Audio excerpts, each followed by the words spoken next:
परशुराम ने अपनी ही माता का वध क्यों किया, जाने इस कहानी में। परशुराम भगवान विष्णु के छठे अवतार माने जाते हैं। उनके पिता का नाम जमदग्नि तथा माता का नाम रेणुका था।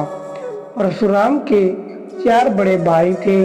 एक दिन जब सब पुत्र काम से जंगल चले गए, तब माता रेणुका स्नान करने को गई।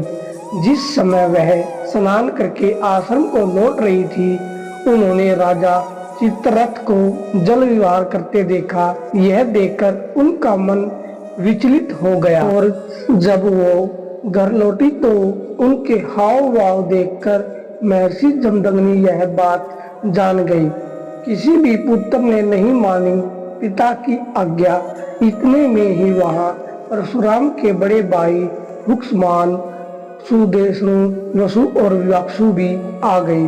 महर्षि जमदग्नि ने उन सभी से बारी बारी अपनी मां का वध करने को कहा, लेकिन सभी ने ऐसा करने से मना कर दिया। इससे नाराज होकर महर्षि जमदग्नि ने उन्हें श्राप दे दिया और उनकी विचार शक्ति को खत्म कर दिया। तभी वहां परशुराम आ गए। उन्होंने पिता के आदेश का पालन करते हुए अपनी मां का सर काट दिया। यह देखकर महर्षि जमदग्नि बहुत प्रसन्न हुए और परशुराम को वर मांगने के लिए कहा। तब परशुराम ने 3 वरदान मांगे। पहला, माता रेणुका को पुनर्जीवित करने का, और दूसरा, चारों भाइयों को ठीक करने का वरदान मांगा। तीसरे वरदान में उन्होंने मांगा कि उन्हें कभी पराजय का सामना न करना पड़े और उनको लंबी आयु प्राप्त हो। युद्ध की कला में माहिर भगवान परशुराम ने भीष्म पितामह, द्रोणाचार्य और कर्ण जैसे कई शूरवीरों को शिक्षा दी। कहा जाता है कि परशुराम अमर है। वह भगवान कल्कि को भी युद्ध की नीतियां सिखाएंगे, जो कलयुग में भगवान विष्णु के अवतार होंगे।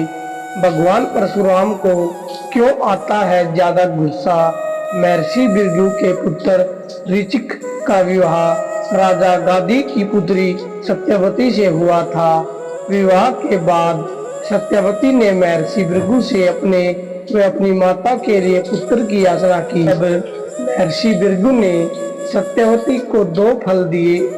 कहा कि ऋतु स्नान के बाद तुम गुल्लर के वृक्ष का तथा तुम्हारी माता पीपल के वृक्ष का आलिंगन करने के बाद ये फल खा लेना।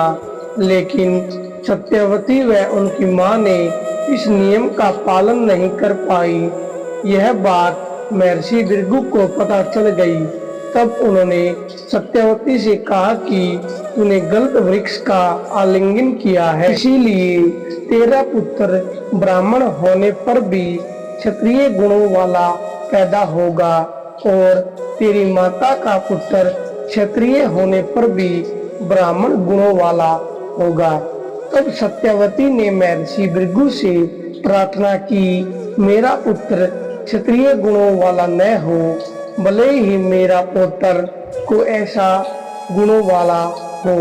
उन्होंने यह बात मान ली। कुछ समय बाद सत्यवती के गर्भ से जमदग्नि मुनि ने जन्म लिया। इनका विवाह रेणुका से हुआ। मुनि जमदग्नि के 5 पुत्र हुए। उनमें सबसे छोटे पुत्र थे परशुराम। धन्यवाद दोस्तों, यह वीडियो आपको कैसी लगी? अगर वीडियो आपको पसंद आई तो वीडियो को लाइक करें, चैनल सनातन धर्म को सब्सक्राइब करें और अपने दोस्तों के साथ शेयर करें। धन्यवाद।